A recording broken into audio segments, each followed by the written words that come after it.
What is your real name? Malcom X. Is that your legal name? As far as I'm concerned, it's my legal name. Have you been to court to establish that you are? I didn't have to go to court to be called Murphy or Jones or Smith. Excuse me for answering you this way. That's if all right. a Chinese person were to say his name was Patrick Murphy, you would look at him like he's insane, because Murphy is an Irish name, a European name, or the name that has a Caucasian or white background. And a yellow person, Chinese is a yellow man, and he has nothing to do or no connection whatsoever with the name Murphy. And if it doesn't look proper for a person who is yellow or Chinese to be walking around named Murphy or Jones or Johnson or Bunch or Powell, I think it would be just as improper for a black person or the so-called Negro in this country, as we're taught by the Honorable Elijah Muhammad, to walk around with these names. And therefore he teaches us that during slavery, the same slave master who owned us put his last name on us to denote that we were his property. So that when you see a Negro today who's named Johnson, if you go back in his history, you'll find that he was once, his grandfather or one of his forefathers was owned by a white man who was named Johnson. What's up, YouTube family? Welcome back to my space. This is Evans Raela. Guys, thank you so much for tuning to watch this video. I do not take your support for granted. So guys, on today's video, we want to talk about a very trending video in 1963 of Malcolm X speaking about the state of Black America.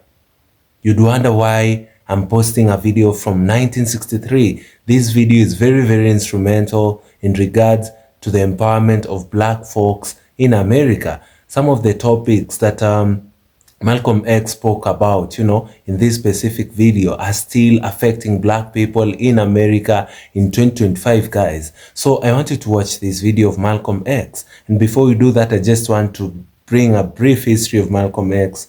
And Malcolm X was one of the most influential voices on Black American identity, rights, and liberation in the 20th century. His views evolved throughout his life, And guys, I just want to show you some of his views in regards to the Black America. Once this video is done, we will get back and do a critical analysis about the same. Let's watch this, guys. Mr. X, may I begin by asking you, if you will please, outline for us the platform and policies of the Muslim organization. Well, the platform that the Honorable Elijah Muhammad, our religious leader, stands upon is the platform of complete freedom, justice, and equality for the 20 million black people, or so-called Negroes here in America. And he teaches us that because of the seriousness of the condition that our people now find themselves in, that it's absolutely impossible to solve our problems with means other than religion.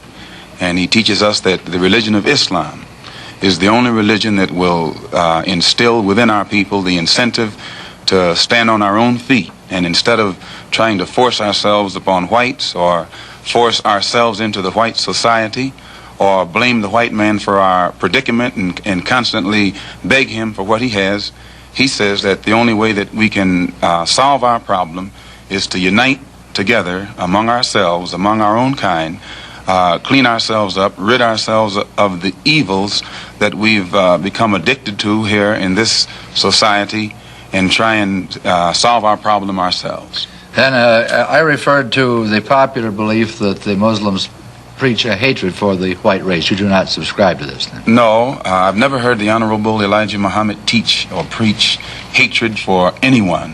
He preaches hatred against evil, against drunkenness, against dope addiction, against poverty, and against having to beg for the things that a man is supposed to have. But I've never heard him teach us or any of his followers hatred toward any human being. Do you think that some of his followers possibly then have misinterpreted the word that they've heard and follow a practice of hatred for the white race? I don't think that any Muslim practices hatred toward anyone. We have businesses around the country that are patronized by whites, and we have many businesses here in Chicago, and our customers are white as well as our own kind. And a white person can go into any of these places of business, and he'll have to admit that he is treated with more respect, and he finds more dignity there than he will find among the so-called Negroes who profess to be teaching love for everyone. Twice you've referred to the Negroes as the so-called Negroes. You find some fault with this description, Yes. I gather. Mr. Muhammad teaches us that Negro is a term that was applied to us during slavery by the slave master. And right today, it's a term that is used only to point out the descendant of slaves. It's never used for black people, period. Africans can come to this country. They aren't called Negroes. And if they are called Negroes, they resent it.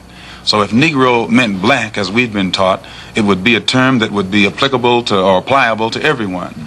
But he says that it is something that means a slave, or something it means something that has been left out of society, politically, economically, educationally, and otherwise. You don't think of it as an anthropological term? Definitely. It's not an anthropological term, it's a slave term. And it was a term that was invented in America and was used by the slave makers, slave traders, and slave masters, and attached to the property or the chattel or merchandise that our people represented in that particular day. Mr. O'Connor. What is your real name? Malcom X. Is that your legal name? As far as I'm concerned, it's my legal name. Have you been to court to establish that you are?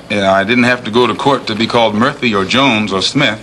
Excuse me for answering you this way. That's if all right. a Chinese person were to say his name was Patrick Murphy, you would look at him like he's insane, because Murphy is an Irish name, a European name, or the name that has a Caucasian or white background.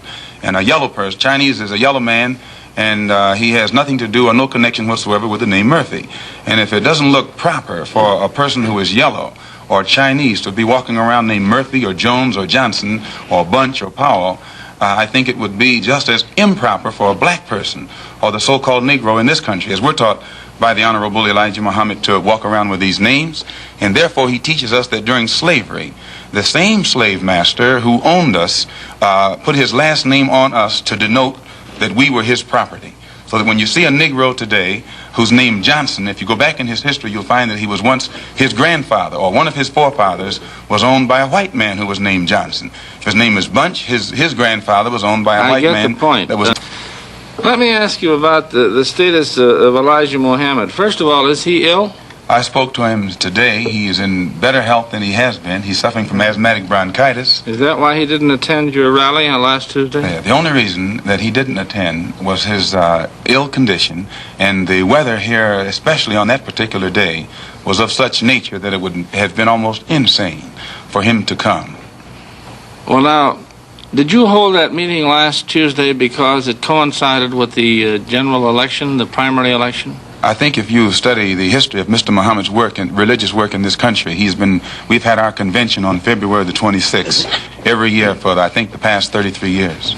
Well, now, while you don't care to discuss your former name or the name that the slave master gave to your antecedents, it is a matter of record that Muhammad's last name was Poole, Elijah Poole. No, that's the name that his slave master gave to his grandfather or great-grandfather, but that's not his name. Well, his mother and father thought when they called him Elijah Poole that was his name. They didn't know any better. Well, if they didn't know any better or not, they thought that was his name. Yes, sir, but sir... So what I'm trying to find out is, when did he cease to be Elijah Poole and get to be Elijah Muhammad? In 1931, I think it was, in Detroit, he was taught the true history of our people and made aware at that time that he was wearing an English name, and by not being an Englishman, he looked out of place. And his teacher gave him the name that he's wearing today, Muhammad, Elijah Muhammad. All right, now when did he become what he purports to be in your literature, the son of Allah?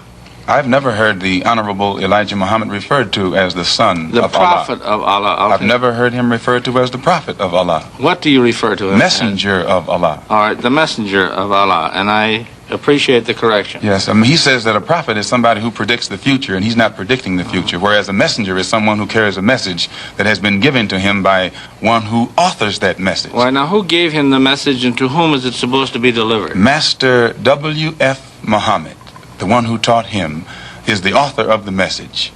He gave it to the Honorable Elijah Muhammad, which makes him the messenger.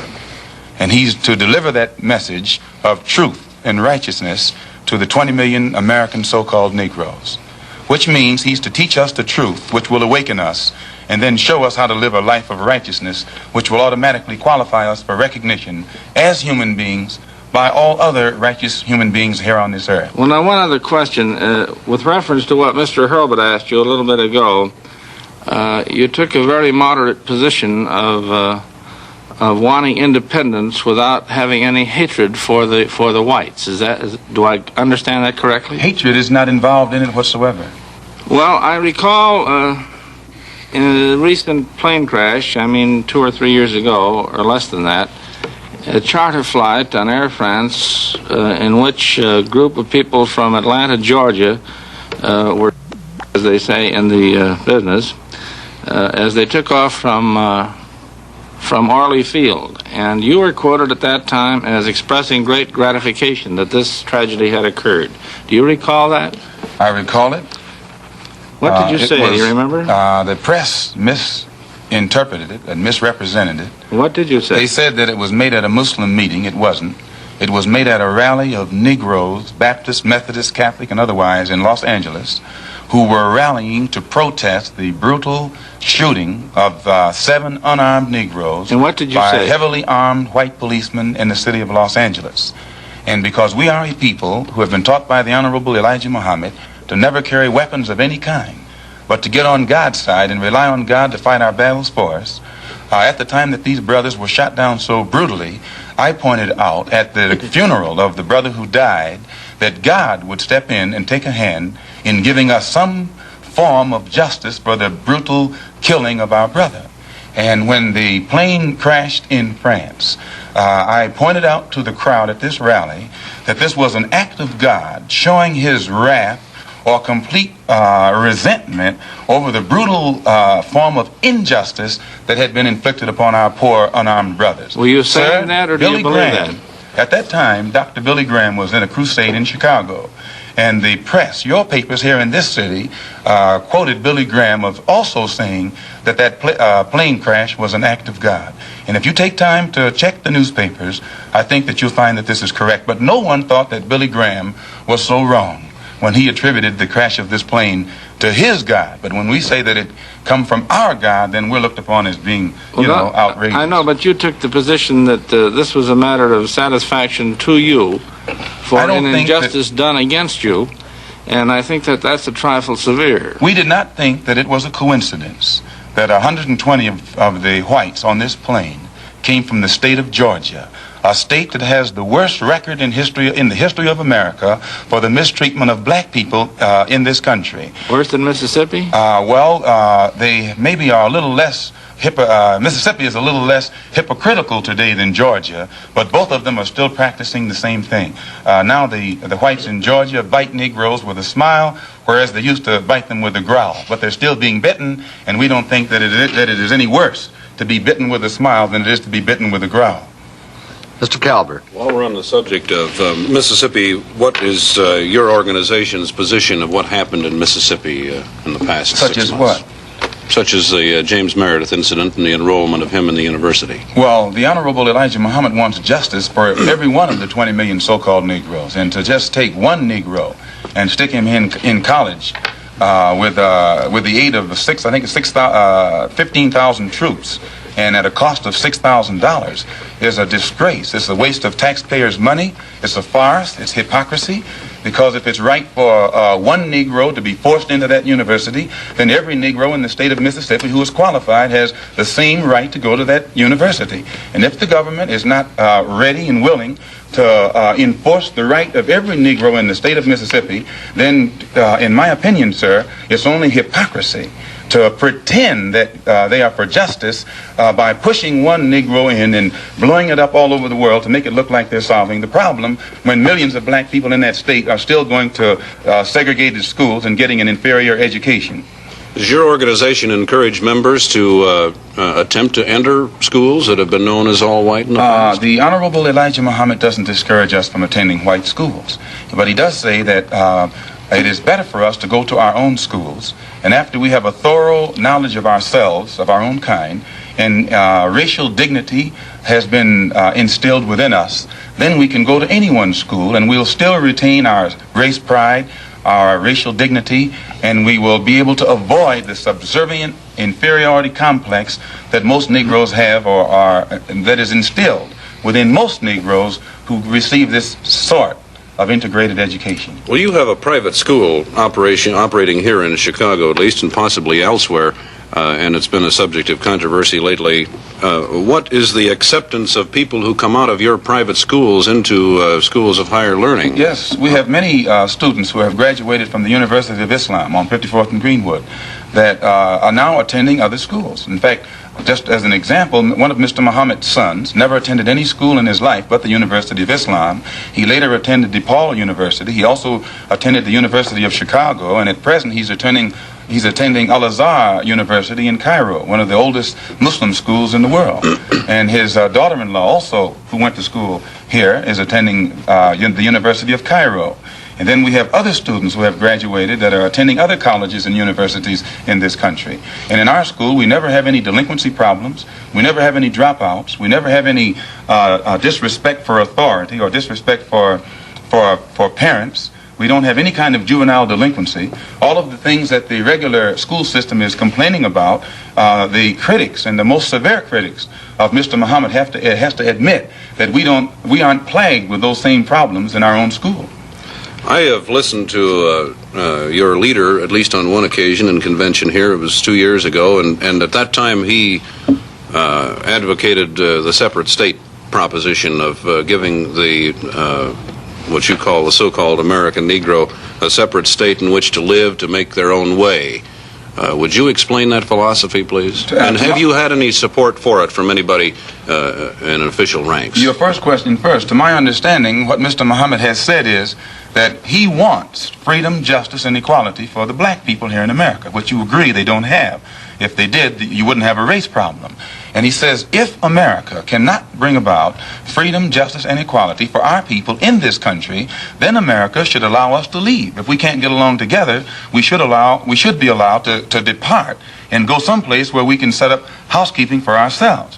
Then he says, if America doesn't want us to go back home among our own people, and at the same time they want to keep us here, since we can't stay here and get along together in peace, he says what America should do is separate part of the country and give us a section where we can live, and give us everything we need to get our particular section functioning independently, support us for 25 years until we are able to function independently in a society of our own, and in this way the problem will be solved. Mr. McCune. You say there's no juvenile delinquency. What is the discipline that you number one, excuse me, practice? Sir. One of the first things that Mr. Muhammad teaches is you have to set an example if you want others to do right. And he teaches the grown-up Muslims to live a highly disciplined and a highly moral life of high morals. And by the parents displaying the highest of morals in front of the children at all times, automatically this sets a pattern or an example for the children. And in our schools, our children, the emphasis is placed upon the recognition of authority. And by the children recognizing authority and respecting authority, it's easy for anyone who is in authority to teach the child and discipline the child and make the child aware of the importance of living a life in accord with the law even after he grows up. How did you happen to join the Muslim movement? I was in prison. I was a very wayward, criminal, backward, illiterate, uneducated, and whatever other negative characteristics you can think of type of person until I heard the teachings of the Honorable Elijah Muhammad. And because of the impact that it had upon me in giving me a desire to reform myself and rehabilitate myself for the first time in my life, and also being able to see the effect that it had upon others, this is what made me accept it. And plus, prior to hearing what he teaches, I had no interest whatsoever in anything serious or any kind of educational pursuits. And I noticed that after being exposed to the religious teachings of the Honorable Elijah Muhammad, immediately it instilled within me such a high degree of racial pride and racial dignity that I wanted to be somebody, and I realized that I couldn't be anybody by begging the white man for what he had, but that I had to get out here and try and do something for myself or make something out of myself. What has been the growth of the Muslim movement? There are conflicting reports as to how many Muslims there are in the United States. Can you tell us? Well, most critics say that the dissatisfied follow Muhammad, that the unemployed and the oppressed follow Muhammad. And I think you'll agree, the sociologists, the economists, and other experts say that the masses of black people are dissatisfied, unemployed, oppressed, and fed up. So that he actually gets his support at the mass level. But now you have other Negroes at the class level who pretend not to go for him, because usually their job has been given to them by the white man. They have positions to which they have been appointed, and they think that the only way that they can protect their job is by pretending in front of the white man that they don't go for Mr. Muhammad either. But you find that he gets how many support Muslims at do all you levels. say there are in numbers? I couldn't say. I've never heard him say, and he's the only one who would know. 500,000? I couldn't say. I think that anyone who does say is not in a position to know, and anyone who knows wouldn't say. What do you think that the Urban League and the NAACP have accomplished for your people? What's your attitude Well, in toward their them? own way, they have been doing their best to bring about freedom, justice, and equality and human dignity for the black people in this country. But today you have such an intense degree of dissatisfaction and impatience existing among our people at the mass level that it is almost impossible to come to them with a program that's going to take another 100 years to solve their problem, and they still be satisfied to wait. So that they have, the Urban League and the NAACP has done a good job within their understanding. But today it takes more immediate solutions. And the solution that the Honorable Elijah Muhammad has is immediate. It's And more you practical. think they're not moving fast enough? Well, they're moving as fast as they can. But that's not fast enough for the masses of black people. If a person is sitting on a warm stove and you get ready to let him up, no matter how slow you are, he has patience because it's only warm. But the masses of black people who are sitting on a hot stove, they're impatient. And no matter how fast you say progress is being made toward letting them up, that progress is not fast enough for them. Well, the NAACP and the Urban League have both been critical of the Muslims. The NAACP and Urban League have been maneuvered into criticizing us against their own will. Usually the divide and conquer tactics have always been used by the oppressor to keep the oppressed oppressed. And the NAACP has been used against the Muslims. Efforts have been made to use us against them. But the Honorable Elijah Muhammad says he'll work with the NAACP, the Urban League, and any other Negro organization that wants to uplift the black man as long as it doesn't conflict with our religious principles. Well, I remember Family Malcolm X teachings will forever remain with the black community in America and all over the world because he's been pioneering, for the empowerment of the black folk since the days when he was in support of the Nation of Islam. He says what Elijah Muhammad and the platform of Muslim organization stands upon the platform of complete freedom and justice and equality for the black people in America. That's the same thing that Louis Farrakhan is doing in the 21st century. All over the 20th century, Malcolm X has been trying to empower black folk. And he says that according to the teachings of the Nation of Islam, the Nation of Islam is trying to create a platform where there is complete freedom and justice, equality for the black people in America. Malcolm X says that the Nation of Islam under Elijah Muhammad teaches us that Islam will instill within our people ways to stand on own feet instead of trying to force ourselves on whites or blame the white man on our predicament and begging what he has. He says that they want to bring an end. That was in 1963.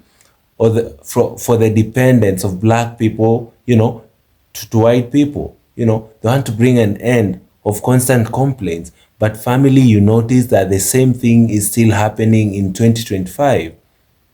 Wherever Malcolm X is, he must be very sad, of the state of the black folk in America.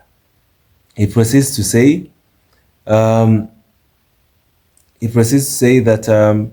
the only way we can save our problem is to unite together amongst ourselves. That is something that I say each and every day. It will be very, very powerful. It will be very, very historic when black people decide to come together and unify for a common goal. A goal of trying to empower each other, creating opportunities amongst ourselves. Then now we can emerge as a superpower. Nobody will be able to put us down. Nobody will be able to tell us that we are inferior, because that way we shall have known that indeed we can create opportunities amongst ourselves, that indeed we can promote black businesses, that indeed we can easily coexist amongst ourselves. It's time that we start thinking about ourselves. These are things that Malcolm X started mentioning in the 20th century. I'm just trying to echo some of these points that he was trying to put out in this interview in 1963. The only way we can save our problem is to unite together amongst ourselves, clean ourselves up of the evils that we have become addicted to here, and try to solve our problems amongst ourselves. Black folks, let us try and solve our problems amongst ourselves. What's the best way that we can be able to solve our problems? It is ideally by us coming together as a people, by us trying to solve problems as a mass, but not individually. He proceeds to say that Muslims preach hatred to the white race. The interviewer was trying to ask Malcolm X, does the Muslim religion, preach hatred towards the white race? And Malcolm X says that Muslims and Elijah Muhammad only teach hatred against evil, drunkards, and against poverty, against having to beg for things a man is supposed to have. Those are some of the things that the Muslim religion does not want. He says that instead the Muslim religion is about love. He proceeds to say, the slave masters who owned us put his last name on us to denote that we are his property. When he was asked, what is his official names? Why does he not have a family name, a surname? What was the name of your forefathers? He answered that question by saying that the slave masters who owned us put their names, on us to denote that we are his property. He proceeds to say, you see a Negro today who was named Johnson, you will note that his grandfather was owned by a man named Johnson, a white man named Johnson.